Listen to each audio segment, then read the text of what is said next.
the one who prays is a theologian, and the theologian is the one who prays. They didn't really have a set curriculum, and my studies looked like meeting my supervisor and him asking, "So, Alina, what do you want to read next week?" Yeah. I think icons are very rich. I see them as a kind of visual theology. They're so full of symbolism. They're so full of theological meanings. Some of the most enriching experiences for me in Oxford have been social, just meeting other students, meeting other professors, and expressing our ideas and arguing and debating. My name is Tuppy Morrissey, and with me today is Alina Khokhlova. Alina is currently studying for a Master's in Classical Archaeology at the University of Oxford, and Alina also did her BA at Oxford. With that in mind, we are going to be discussing today what's it like to read or study theology at the University of Oxford. Alina, thank you very much for coming on. It's good to have you. Thank you for your introduction, Tuppy. My pleasure. So, Alina, my first question is, some Christians today, indeed, some of our listeners might think, what's the point in studying theology in a formal academic setting? Couldn't we just rely on going to church, praying, reading our Bible? Why do you think it's valuable to study theology formally? I think theology academically is probably not for everyone. I think people interact with their faith very differently. And for some of us, something like practice and attending church weekly can be completely sufficient for living a rich spiritual life. But some people may be asking themselves questions about God and maybe wanting to learn more about their faith, about Christianity, or in fact other religions in a more formal and academic context. And I think for those people, studying theology at the university can be a very helpful thing to do. Yeah, and I think that was my experience that, so I read French and German at Christ Church, Oxford, for my BA, but then I became a Christian in my fourth and final year, and I felt that I wanted to understand my faith more deeply, and I'm an academically minded person, so I then did what's called a postgraduate diploma in theology and religion at Regent's Park, Oxford, which I know is where you studied as well for your BA. But I would agree that not everyone might have that inclination. But what about you? What's your background? Could you tell us a little bit about how you ended up going to Oxford and perhaps what you're researching today? I also didn't start with studying theology. That wasn't my first degree. I started with studying philosophy and comparative literature because I enjoyed texts, I enjoyed learning about ideas and culture. And then I felt like the kind of texts I was most interested in were theological texts. And that's how I decided to change degrees and start my BA in theology and then in religion and Asian Middle Eastern studies. So for me, it was really the desire to learn about the Christian tradition across centuries, across regions, which led me to study theology, and I really enjoyed it. For 3 years, I did at Oxford, but then I felt like I want to study religion from a new angle, and that brought me to archaeology.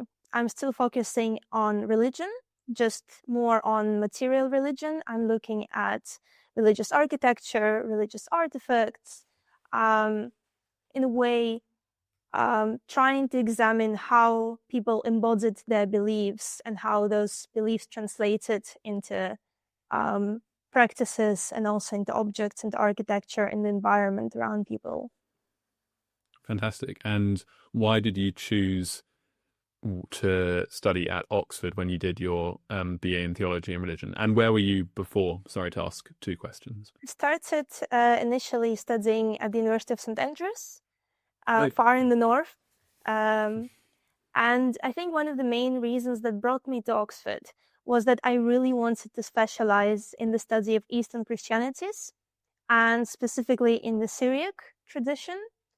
And Oxford is one of the very few places in the UK, and in fact around the world, which offer students to learn classical Syriac, and in fact a lot of other rare ancient languages at the undergraduate level. And what was your experience like of studying Syriac? I know you mentioned to me when we were preparing that very few people do that course. I never came across someone doing it. Was it a good choice for you? Enjoyed it. So the degree I did is very niche. There are usually 2 or 3 people every year who decide to do it. It's half theology and half learning ancient language and then reading theological text in this original language. And some people choose to specialize in Islam, and so they learn Quranic Arabic. Some people specialize in Buddhism, they learn Tibetan.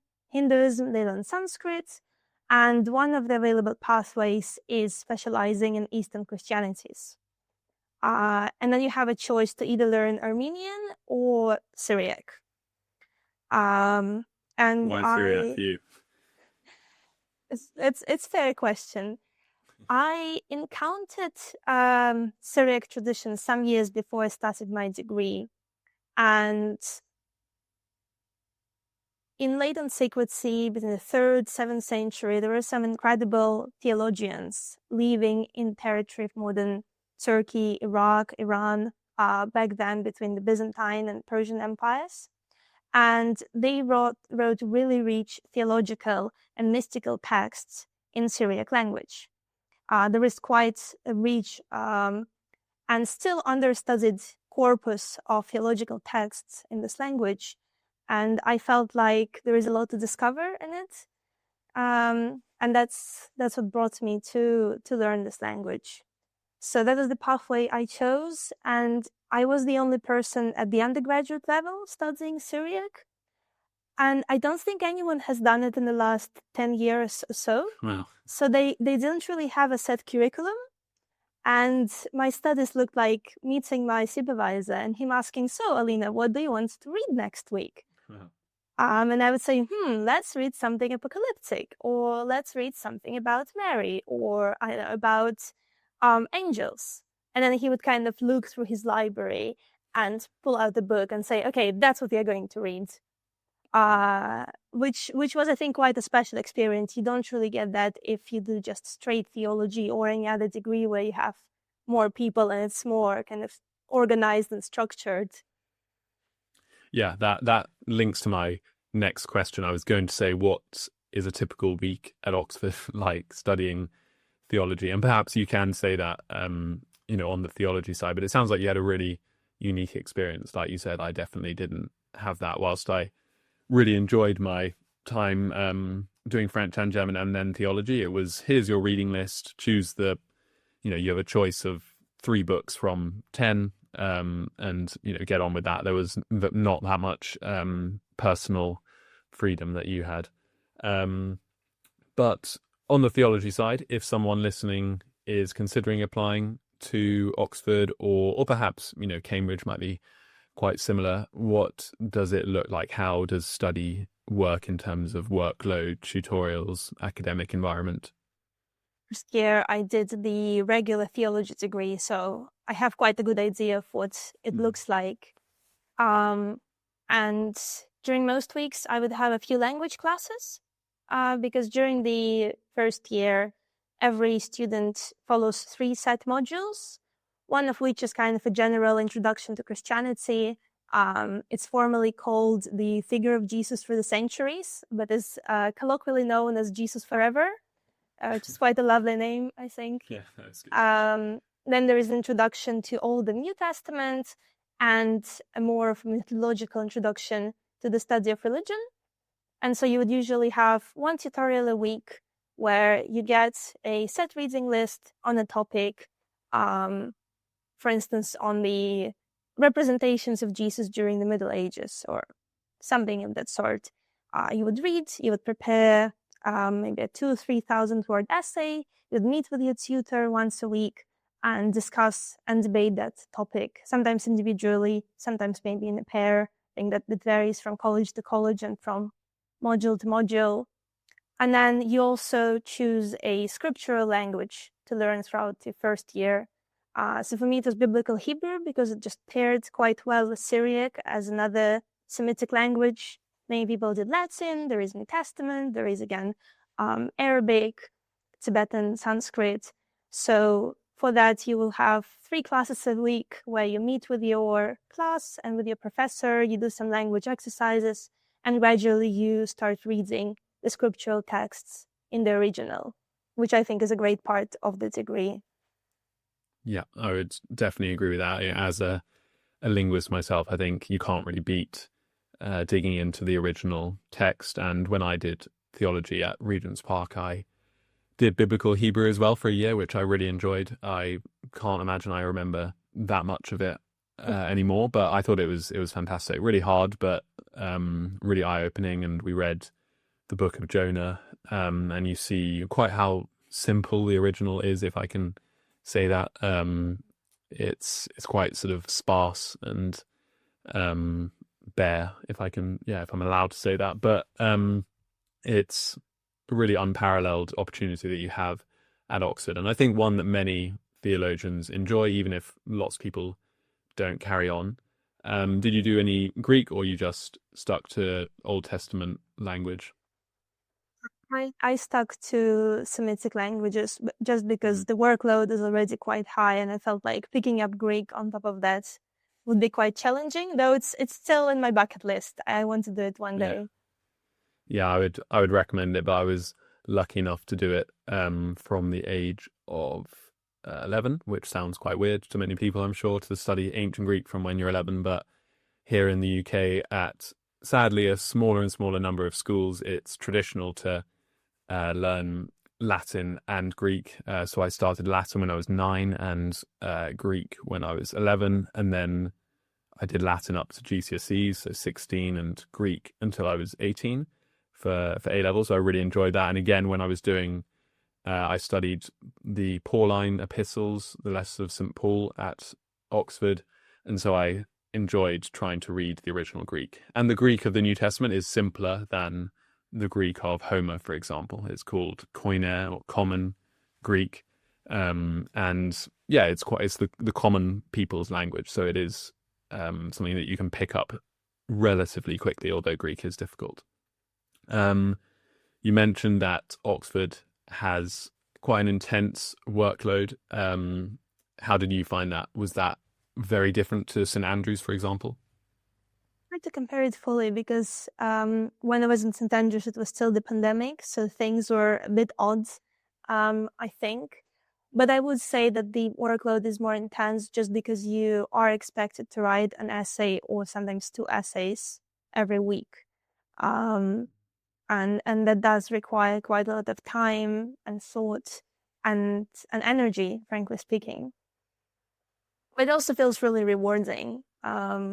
Once you complete your essay and you feel like, oof, I finally know this, and you look at this piece of work, and there is something special about this feeling, I think, even though you may really struggle while you're working on it. Yeah, no, I would completely back that up. It is an intense experience studying at Oxford. I think everyone finds that on every degree. But for most people, really worthwhile and can lead to some great things. Let's shift a little bit in our focus to your own Christian faith and how that has been shaped by your study of theology. So when you started your theology degree, were you already a Christian, or was that something you discovered along the way? I was already a Christian when I started my degree. My Christianity brought me to pursue this academic path. Though I was kind of unsure about where I stand denominationally, because I had quite an ecumenical formation. I was exposed to the Anglican Church, to Catholic Church, to Orthodox Church. So when I came to Oxford, I wasn't certain where I stand on that spectrum. From my experience, quite a lot of the Oxford theology faculty, particularly on the Old Testament side, can be a little bit skeptical of the Christian faith. I think many New Testament scholars are Christian or more sympathetic. But when I did the narrative world of the Hebrew Bible paper, it's called. There was a big focus on like higher criticism, so the movement that came out of Germany in the late 18th and 19th centuries, where you're trying to work out exactly who the author was, exactly when it was written, what the literary structure is. And the most obvious example of that is breaking the Pentateuch, the first 5 books of the Old Testament or the Hebrew Bible, into what's called the documentary hypothesis. So 4 different original authors, and they've been sort of cobbled together, and it's all messy, and that's why you have inconsistencies in particularly in sort of the narratives of Genesis, for example. And for me personally, I found that quite difficult. I was with these tutors basically saying, oh, this didn't happen, that didn't happen, we actually now know that this is what took place, and no one kind of reassuring me, oh, but you can still believe this. Did you have a similar experience at all to that? Or were you more encouraged in your faith when studying? I do agree with you regarding textual criticism. I did have to do a bit of it during my first year when we had the introduction to the New Testament and Old Testament studies. And after that, in fact, I made a conscious choice not to do any Bible papers. So I only specialized in either linguistic or historical papers, because I did feel like this very dry German approach is not very conducive to my well-being or inspiring my faith or my creativity. I think there is a value to it, but I think you can read the Bible in very different ways, and you can study it in different ways. And I think it's a bit of a pity that Oxford is so focused on this specific school of thought and textual criticism. So instead, I picked papers on the early church. I picked papers on medieval Christianity, on systematic theology, so that I could engage more with secondary scholarship, with theological text, rather than with the Bible itself. Yeah, and I think I would perhaps advise many people to start with reading academic commentaries on the Bible, particularly those written by Christians. That's not to hide from secular atheist perspectives, but I think particularly if you're quite new to your faith, as I was, and it seems like you were exploring your own faith quite a bit, it can be a bit unsettling if you just read all these books by people who want to tear it down.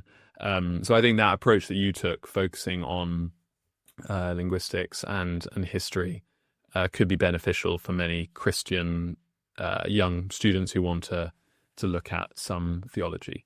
It's just got to be approached with some caution. But I have friends and siblings indeed who've studied theology and found it hugely enriching for their faith. Probably just takes a bit of perseverance and personal strength, courage. Were there any ways, let's think about something positive, were there any ways in which it did deepen your faith to focus on the early church, for example, or your Syriac studies?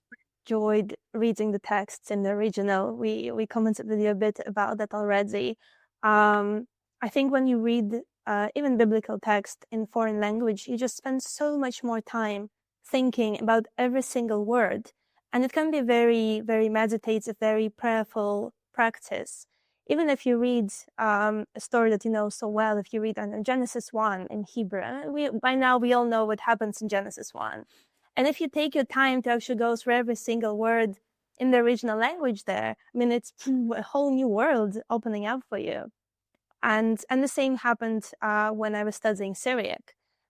Essentially, all my classes were just opening an original latency or medieval kind of heavy theological text in Syriac and going through it slowly with the dictionary and trying to really figure out what is the author trying to say, what are they thinking, what message they're trying to convey, which I think you don't always get when you just read a lot of secondary academic scholarship on a certain text. So I'm very happy that I specialized in ancient languages, and I would recommend that to everyone doing theology. Yeah, I think you mentioned Genesis 1. I think when you unpack the Hebrew there, it's just incredible.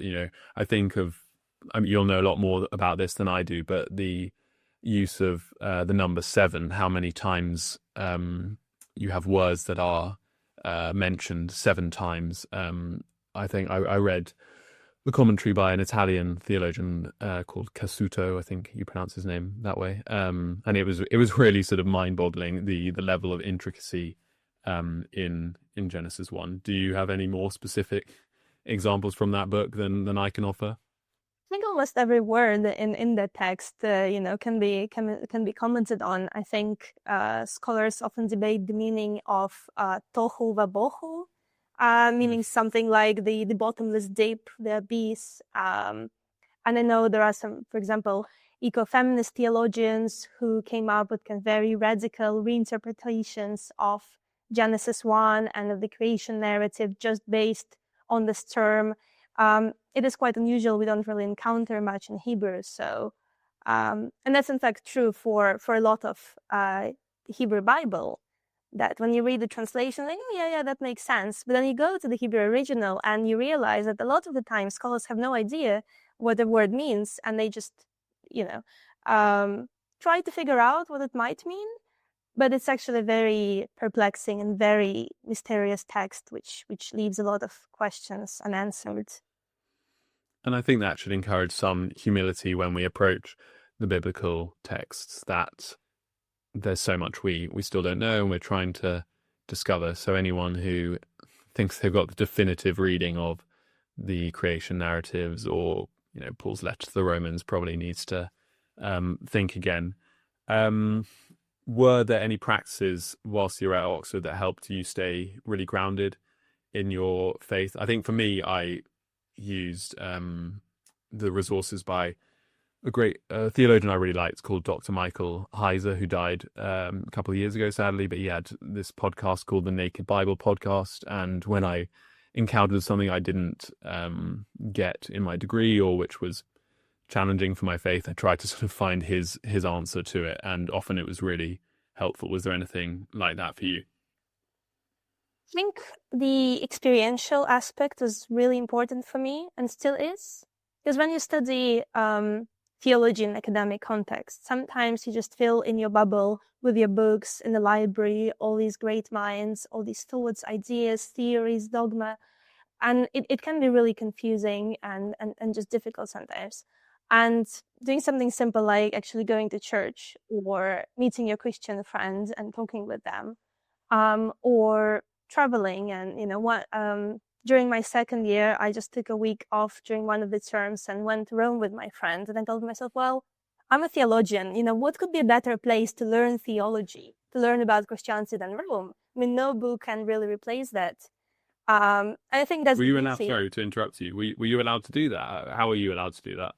Go on holiday? Because I only had one class a week. So, if your class is on Monday, you can easily go away on Tuesday and come back on Sunday and be there for your next class. So I think this flexibility which Oxford allows you is sometimes nice. So I think the beauty of theology is that it's not just there in the books. It's everywhere. It's around us. The whole world is your lab when you're a theologian, and you can take this spiritual and intellectual pursuit everywhere. That's really nice. I think that's really encouraging for people, and it brings me to the topic of churches in Oxford that we wanted to talk about, because if people listening, I think about visiting Oxford or studying there, there are so many churches that you can attend. You have the chapel within, I think, every college or almost every college. And I said I was at Christ Church for my undergraduate degree, so that's where the cathedral of the university is, which makes Oxford a city. Then you have, many evangelical churches, a strong Anglo-Catholic tradition, many Catholic churches, and an Orthodox presence as well. What was your experience navigating such a vast landscape? Can be quite overwhelming and quite difficult to find your own place, just because this landscape is so rich. There are so many communities you can join, so many places you can go to. But on the other hand, I think it's also an advantage of Oxford. It can really enrich your spiritual life. Just 2 hours ago, I was actually at the Ascension celebration in Oxford at my college. They have an Anglo-Catholic chapel there at Pusey House, and they were singing the hymns, and the whole community gathered together and sang along, which I think is lovely. And I would encourage people to go to different churches, to talk to people, to participate in each other's celebrations, like joining the Corpus Christi procession with the Catholics, or attending the Orthodox Easter, or attending the sung service at your college chapel. I think there is a lot to be taken from the city, and a lot of pious people and wonderful communities. Yeah, I think that's really good advice to explore, and not to try just stick to your bubble, because that is a danger, and it doesn't encourage Christian unity, which is obviously a biblical command. And I've had a complete mind blank about is it St. Cross, the college that's next Pusey House? Is that where you are now? Yeah, that's where I am at the moment. Yeah. It suddenly came to me after I said I had a mind blank. And Pusey House, I would recommend for everyone to go there. Anyone in the UK who's listening. It's a beautiful Anglo-Catholic chapel, as you said, with a great team there, and a long-standing theological tradition. A lot of the famous Oxford movement came out of there, which was largely influenced by the man himself, with his first name Edward Pusey, I think, and that has continued right up to this day with a really strong theological tradition, a great library. But you're right that there can be certain divisions, and it can be a bit harder to jump from one to the next. Did you primarily attend an Orthodox church whilst you were an undergrad, or indeed where are you worshipping now, if I can ask? So often I go to the Greek Orthodox Church, but not always. I mean, there are 4 Orthodox churches in Oxford. There is a Russian Orthodox one, a Greek Orthodox, Romanian, and Serbian. Sometimes I join my Catholic friends for Mass in one of the Catholic churches. And again, there is a wealth of them, I think 4 or 5 at least, in the city center. And yeah, sometimes for some special celebrations like the Ascension or Christmas service with carols or things like this. I also like joining some Anglican churches like the Pusey House, indeed, or some smaller, more rural chapels on the outskirts of Oxford. And you reminded me, I think one of the must-visit churches is the Oratory in Oxford, not the Brompton Oratory in London, although that's fantastic as well. But the Oratory is a really beautiful Catholic church. And you can also see where Tolkien and C.S. Lewis are buried. I've been to both their graves. If you're a fan of some Christian inspired fantasy, C.S. Lewis's graveyard is particularly beautiful, really special, small rural church. I would really recommend that for anyone who's a fan of C.S. Lewis, as I am. And to bring back to what you were discussing, is there much of an Orthodox presence? You said there are 4 Orthodox churches, but they're obviously from 4 different traditions. What was it like? Because I sadly, I think if you're an Anglican or perhaps a Catholic, you might not come across loads of Orthodox Christians whilst at Oxford, particularly as an undergrad. I mean, I don't think I did. What's it like for the Orthodox there? I would say that the Russian Orthodox community is the most busy one. There are loads and loads of converts joining this church, a lot of young people converting to Orthodoxy. So it is actually very, very vibrant and very tight-knit community at the same time. They're renting this kind of rather small church, which used to be an Anglican chapel, and then not fitting inside. It has become so crowded. Wow. over the last 10, 20 years that they're now looking to rent, I think, an old Methodist church, because people are just not fitting inside. It can get actually quite stuffy and overwhelming, just, because of the number of people within this small space. And the Greek community also has quite a lot of young people, though I would say mainly people with Greek roots or Cypriots. So this community is a bit more, I guess, like ethnically based. But there is, for example, an Orthodox student society, just there is a Catholic student society, and they organize some lovely events, some talks, some dinners, fellowship. Sometimes they also host some events together with the Catholics, which I think is great, and I hope they'll be doing more of that. So I think there is a lot to do for a young Christian of every denomination in Oxford. I think overall, it is maybe surprisingly quite a pious city where a lot of people take their faith really seriously. Yeah, I think that's true. You obviously you have many students with no faith, but it's a place where there are a lot of sincere Christians. There tends to be a good, a good community in every college, which is fantastic. And like you said, there's lots to do. I think if you're going to a new university, even if you're not a Christian, going to church can be a fantastic way to make friends. And I know at one of the famous evangelical churches in Oxford, St Aldate's, which I went to for a bit, they even say it's a good place to find a spouse. So that could be a great reason for anyone listening. And sorry, I've lost my train of thought after that terrible joke, but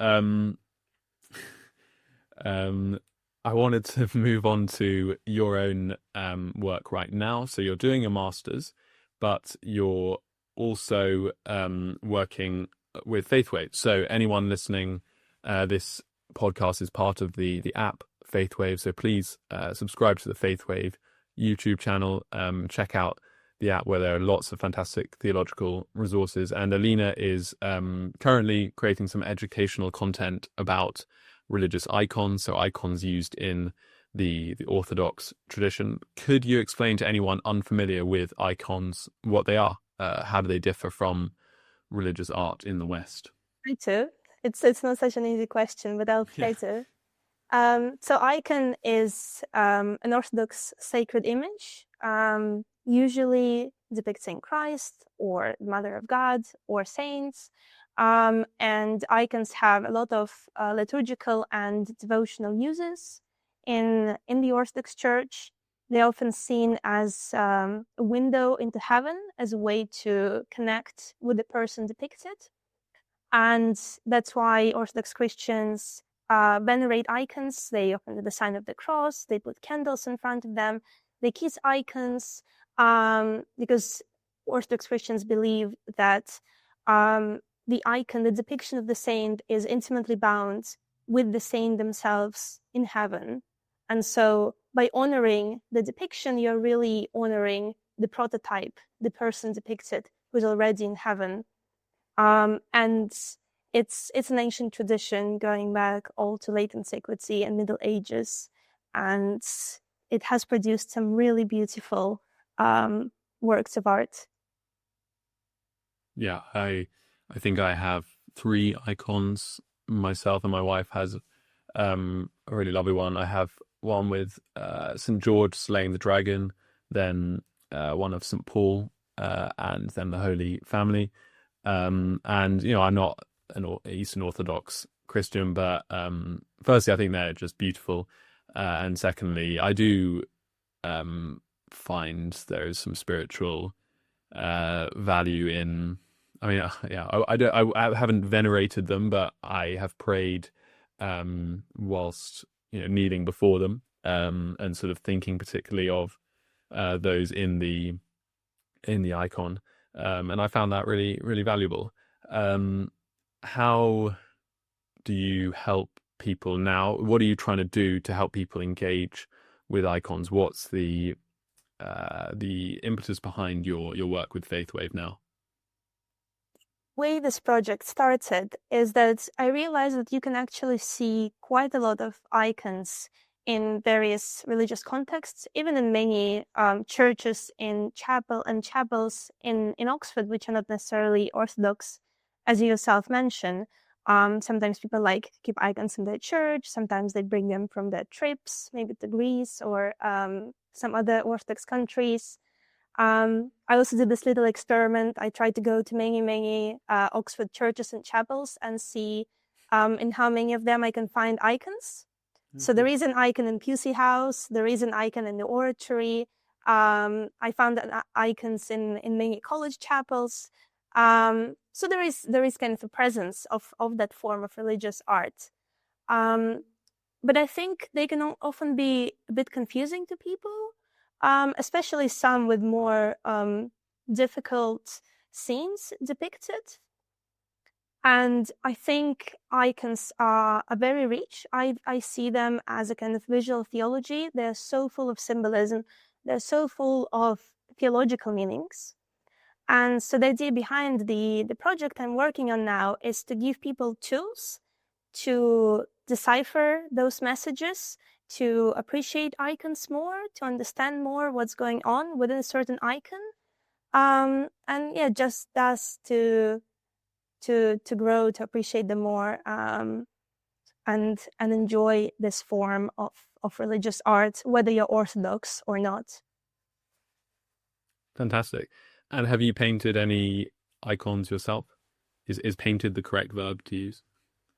Some people prefer to say to write an icon rather than to paint. Right. That's the word used in Greek, but I personally don't think it's so important. I'm not a purist in this sense. I have done some kind of exercises that you're supposed to do when learning how to paint an icon. I haven't really painted or written an icon from scratch myself, but I have seen people do that because I have a lot of friends who are professional icon painters, and I observed them working on icons many times, every stage of the process, from preparing the wooden panel to preparing the paint out of the natural pigment, to then working on one layer after another. And it's a fascinating process. And I would love to learn to paint icons one day as well, perhaps in the future. Another thing for the bucket list. Yeah. Yeah, learning Greek and writing icons. And if I'm not mistaken, icons are never signed by the artist. If that is correct, why is that the case? Very rarely you would notice that some of the modern icons are signed, but indeed it's not common, it's not canonical. And the idea is that when you're painting an icon, it's not really about you as an artist and your identity and your own genius and expressing your creativity, but it's almost becoming an instrument of divine inspiration, becoming part of an ancient tradition and contributing to it, and transferring this divine mystery that you inherited and this art as well, which I think is very different, creates a very different relationship between the artist and the artwork than with conventional secular art. And for example, you'd often hear that before beginning to paint an icon, the icon painter would fast for a long time. They would pray for a long time. So it has been traditionally approached as a spiritual exercise, which requires thorough spiritual preparation. And yeah, that level of humility seems really beautiful to me. Yeah, not to impose your own, self, your own ego onto the work. Very different, as you said, to so much of secular art or secular society in general. And are there any common misconceptions you think that people have about icons, particularly perhaps any Protestants, Catholics, Anglicans who are not familiar with icons or are familiar and don't think they should be used? Is there anything you'd like to say about that? Because it can be a contentious topic. People feel quite uneasy about the idea of venerating icons. and about the kind of very nuanced distinction between veneration and worship, which is not always fully clear. And especially if you come from a more kind of ascetic, austere Protestant tradition, where there is a strong emphasis on avoiding the veneration of idols and kind of objects, it can be quite difficult to understand what icons are doing and why they're treated the way they are treated. I would say the answer to this difficulty lies in the incarnation. So Orthodox art is very incarnational. It's based in the belief that God became flesh, and thus kind of established this link, this bond between the material, human, physical world and the spiritual world, which allows us to create this kind of art, which is why we can depict Christ, which is why we can depict saints. But I think even for those who feel uneasy about venerating images, icons can still be a useful tool in their spiritual journey, as you mentioned, as an aid to prayer and contemplation. It reminded me what you're saying about how the icon is written and some of the spiritual value in the process and in the appreciation of it, of mandalas in Buddhism. I don't know if you're familiar with those, if you've looked at a comparison to those, but where monks tend to use colored sand to create these beautiful diagrams, circular diagrams that again try to reveal some kind of Buddhist truth, and then it's even more hardcore than not signing it. They tend to destroy them once they're complete, to reflect the Buddhist teaching of impermanence. Nothing lasts forever. Have you ever done any comparative work with other forms of religious art? Much. I've done a bit on kind of relationship between Orthodox religious art and Western religious art. And in fact, I would say that a lot of kind of Western religious art coming from before the Renaissance is very similar with icons. There are so many similarities in visual language, in the approach to the image, and only after the Renaissance they begin to diverge. But there used to be much more, I think, common understanding and similarities. And so you can do some very interesting comparisons between, say, 14th century Italian paintings and 14th century Byzantine icons. Sometimes they're incredibly similar. That's cool. Okay, that's something for anyone interested to look into, and perhaps you'll look into that on your videos with Faithway. But if you're interested in looking at some of Alina's explanations of iconography, please do check out her work on Faithwave. And there's more to come. I think some interviews. Is that right? There's a lot more to come. A lot more to come. Exciting. Very good. And that's just another general invitation to support our channel and help us to grow at this early stage. Let's connect this together, Oxford and your work on icons with your study of archaeology. Are those some of the material artifacts you're looking at, or is it something completely different? As I mentioned, I've been looking, for instance, on religious architecture, on monastic architecture, on fresco paintings as well, and that is directly connected to icons, because the iconography is the same whether you're depicting the scene on a piece of wood or on the wall of the church.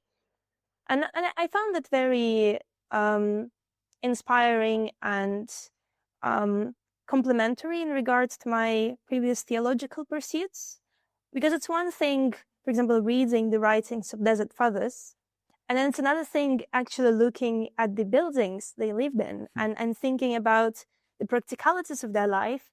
And I think it helps you to understand that they were real people who also had to sleep and wake up, and they felt cold and they felt hot. And it brings very interesting dimension, I think, to to the things I learned in the past as part of my theology degree.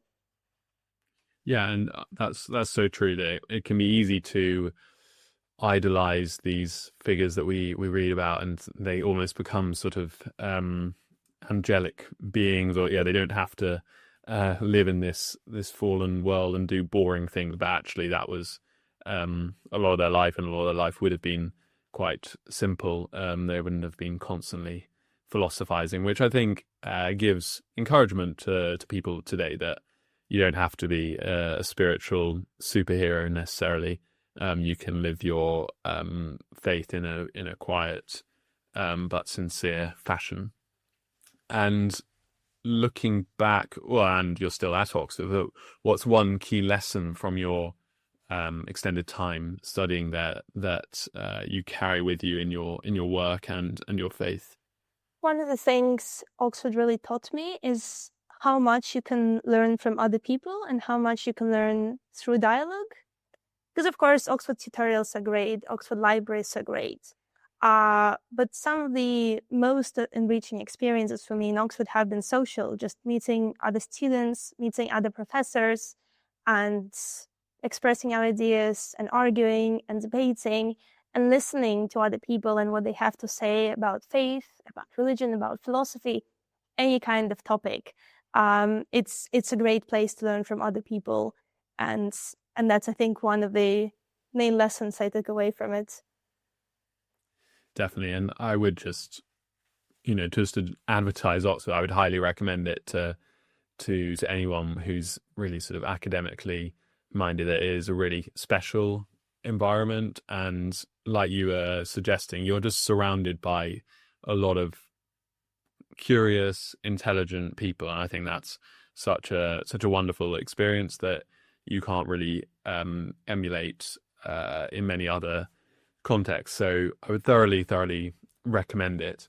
And we said a few potential problems with studying theology at Oxford. It's not this sort of perfect course, but on the flip side, I think we would both say, I hope you would agree, Alina, that it was a fantastic time for us, both studying theology.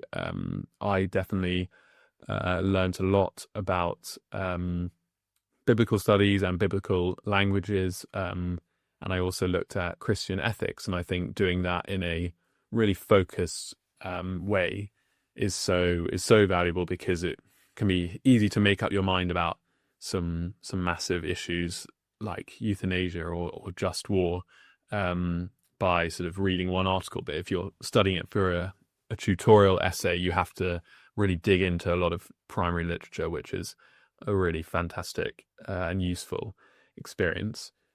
Do you have any final thoughts or words of encouragement for any Christians who are trying to integrate faith and academic work, even academic work that is not theological? I do. During my first year, my good friend shared this quote with me. He was also a theologian, which really stayed with me throughout my degree.